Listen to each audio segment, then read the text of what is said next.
Hey, what's going on, friend? I had a close friend of mine about 2 weeks ago invite me to his home. Had a beautiful home, beautiful neighborhood.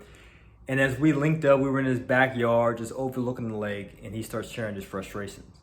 He was frustrated with his 9 to 5. He was a highly paid accountant, been working there for years. As I just shared, he had a beautiful home, beautiful neighborhood, beautiful family, but just not happy with his lot in life because of what he did for a living. And he shared that he wanted more freedom where his time is concerned. That was his big constraint.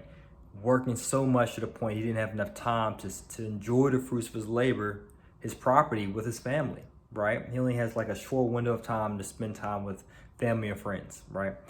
So he asked me, he said, well, what's one piece of advice you would share with someone who's just getting started with real estate investing? And I thought that was a really good question. And I had to sit back and think and say, you know what? Take real estate investing from a business approach, meaning document SOPs, standard operating procedures, just document everything and measure the data. So I know that's long-winded, but basically what I share with them is this: treat it like a business. And if you're running any business, what you want to do is document your processes and track your data. You want to track what you're doing so that way you can have metrics. Why is that important? And I share this with them with the reason why. I said too often, right, when people get started on real estate investing, they say, oh, real estate investing doesn't work because this contractor screwed me over, or my property manager kept the rent and it didn't pay me.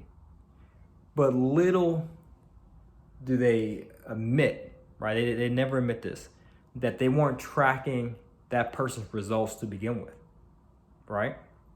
And secondly, they didn't know the step-by-step process of how to do the task. So as a result of them not knowing the step-by-step process, the standard operating procedure, and not tracking results, that's the reason why that contractor or that property manager who screwed you over didn't get caught. Because you weren't looking at the procedures. You weren't looking at the data. That's the reason. So it's easy to blame the other person. Of course, that other person has some fault, right, in the situation. However, if you were being a good business owner and managing your asset effectively, you would have caught wind.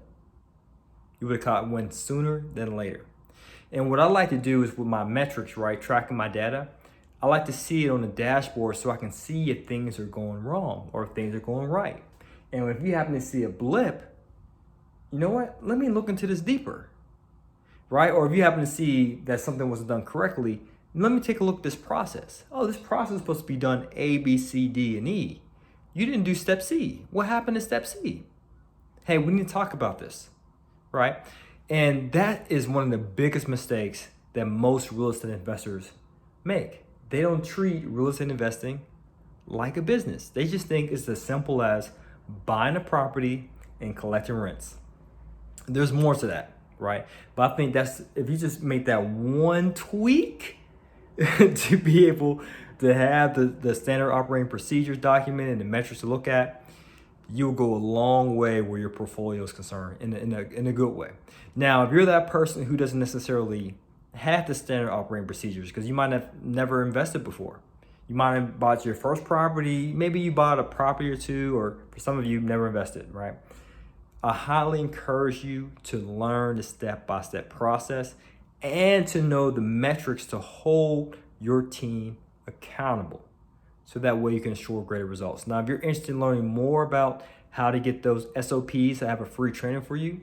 In this free training, I will share with you the beginning steps you need to take to either A, invest in real estate, or B, transition from being a landlord, a mom and pop investor. You might own 2 or 3 rental units.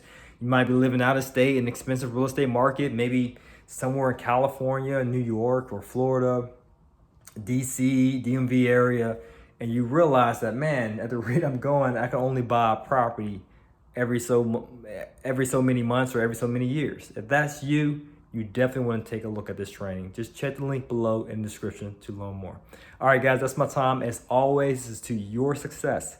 Continue to earn passively, live passionately. Peace.